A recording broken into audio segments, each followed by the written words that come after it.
നമ്മൾ ഇന്ന് തേക്കടി മംഗളാദേവിയിലേക്കൊരു യാത്ര പോവുകയാണ്. യാത്രകളെ സ്നേഹിക്കുന്നവരുടെ എല്ലാം ഒരാഗ്രഹമാണ് വർഷത്തിൽ ഒരിക്കൽ മാത്രം തുറക്കുന്ന മംഗളാദേവി വനത്തിലൂടെയുള്ള യാത്ര. പെരിയാർ ടൈഗർ റിസർവിനുള്ളിൽ വനപ്രദേശത്തുള്ള കുന്നിൻ മുകളിലാണ് മംഗളാദേവി. ഏതാണ്ട് 3/4 ഭാഗവും വനത്തിനുള്ളിലൂടെ തന്നെയുള്ള യാത്ര വളരെ രസകരമാണ്. ഞാനിത് 3ാം തവണയാണ് മംഗളാദേവിക്ക് പോകുന്നത്.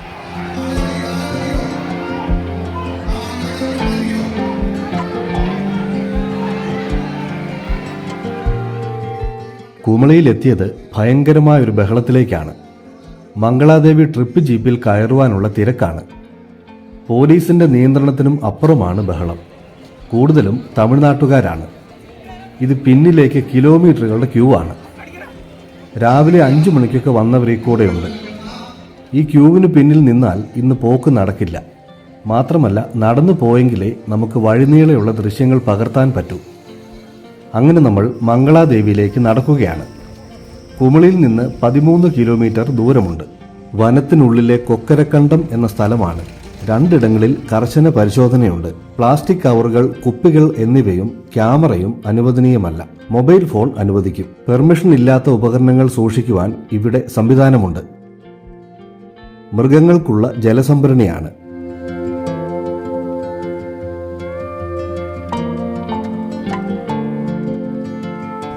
ആവശ്യത്തിന് തണൽ ഉള്ളതിനാൽ വനത്തിനുള്ളിലൂടെയുള്ള നടപ്പ് സുഖകരമാണ്. നല്ല ഭംഗിയുള്ള മൈതാനങ്ങൾ. എല്ലാ വർഷവും ചിത്തിര മാസത്തിലെ പൗർണമി ദിവസമാണ് മംഗളാദേവി ക്ഷേത്രത്തിലെ ഉത്സവം. ഏപ്രിൽ മെയ് മാസങ്ങളിലൊക്കെയാണ് ഇത് വരുന്നത്.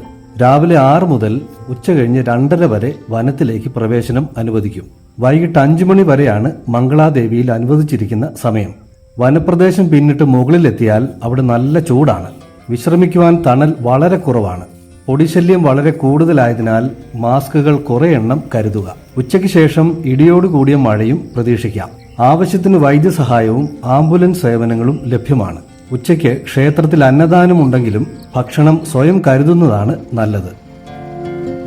മുൻപേ പോയ ജീപ്പുകളുടെ ഒരു സംഘം ബ്ലോക്കായി കിടക്കുന്നു. പലയിടത്തും ഒരു വണ്ടിക്കുള്ള വഴിയേ ഉള്ളൂ. ഇവിടെ ഇരുവശത്തേക്കും ബ്ലോക്കാണ്. ഇടയ്ക്കിടെ ഇങ്ങനെ ജീപ്പുകൾ പിടിച്ചിടുന്നതുകൊണ്ടും കാട്ടുവഴി ആയതുകൊണ്ടും ജീപ്പ് യാത്ര അത്ര സുഖകരമല്ല. നടന്നു പോകുന്നവരാണ് മിക്കവാറും ആദ്യം മംഗളാദേവിയിൽ എത്തുന്നത്. അതിന്റെ ദൃശ്യങ്ങളൊക്കെ പിന്നാലെ കാണാം.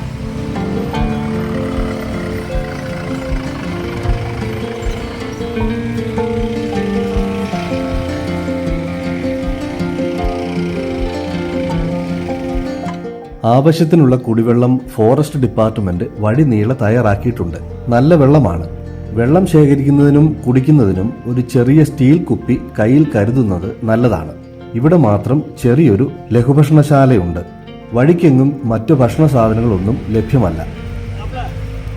ഇവിടെ മുതൽ ചെറിയ കയറ്റം ആരംഭിക്കുകയാണ്. ഇനി ഒരു 4 കിലോമീറ്റർ കുന്നു കയറണം.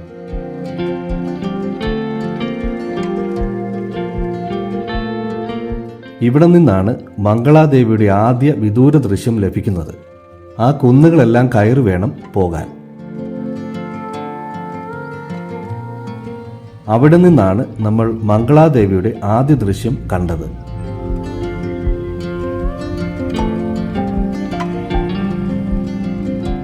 കൂടുതൽ കഠിനമായ കയറ്റം ഇവിടം മുതലാണ് തുടങ്ങുന്നത്. മുകളിൽ ജീപ്പുകളൊക്കെ ബ്ലോക്കായി കിടക്കുന്നു.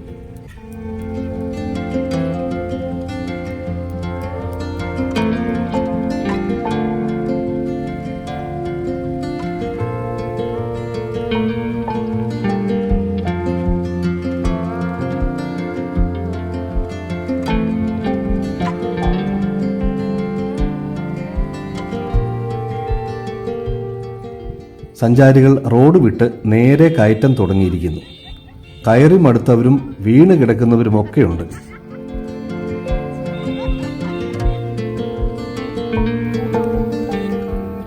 ചുറ്റുമുള്ള വനപ്രദേശത്തിന്റെ കാഴ്ച മനോഹരമാണ്.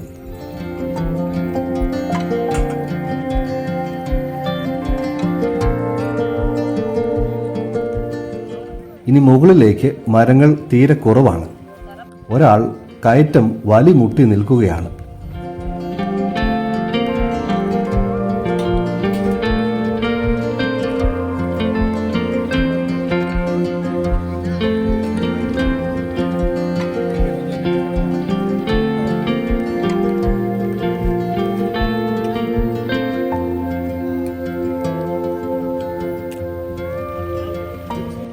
തിരിച്ചിറങ്ങി വരുന്ന ജീപ്പുകളാണിത്.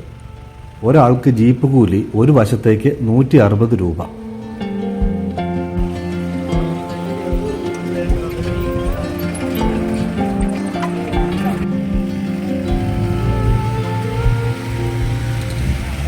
ജീപ്പുകളൊക്കെ മത്സരിച്ചു പോകുന്നു. 2100 രൂപ ഫീസ് അടച്ചാൽ സ്വകാര്യ ജീപ്പുകൾക്കും പ്രവേശനം അനുവദിക്കും.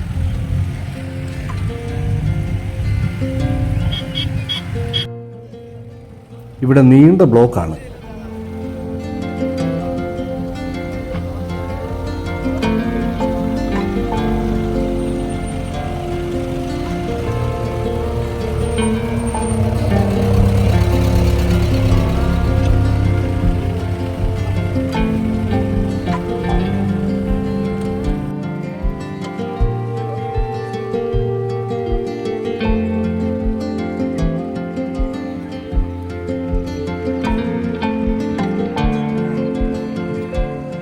ദൂരെയായി കാണുന്നത് കുമളി ടൗണിന്റെ ഭാഗങ്ങളാണ്.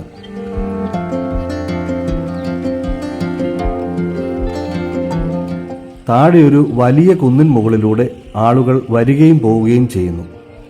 ആ കാട്ടുവഴിയെ പോയാൽ കുമളിയിലേക്ക് 8 കിലോമീറ്ററേ ദൂരം വരൂ. എന്നാൽ അതത്ര സുരക്ഷിതമല്ല. അങ്ങനെ നമ്മൾ ക്ഷേത്ര പരിസരം കാണാവുന്ന അത്ര അടുത്തെത്തിയിരിക്കുന്നു.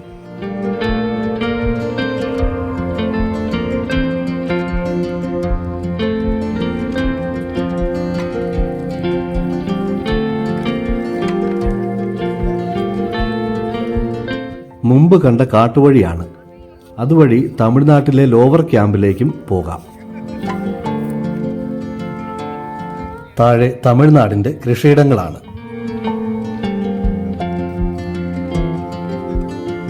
തേക്കടി ജലാശയമാണ് ദൂരെ കാണുന്നത്. ആൾക്കാർ കൂടുതൽ വന്നുകൊണ്ടിരിക്കുന്നു.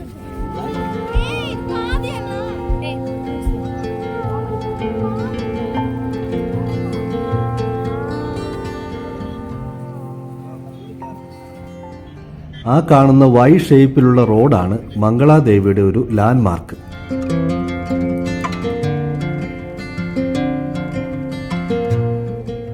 ആ കുന്നിൻ മുകളിലൂടെ താഴെ തമിഴ്നാട്ടിലേക്ക് നടപ്പുവഴിയുണ്ട്. ആ റോഡും വളരെ കുത്തനെയുള്ള ഇറക്കവും അപകടം നിറഞ്ഞതുമാണ്.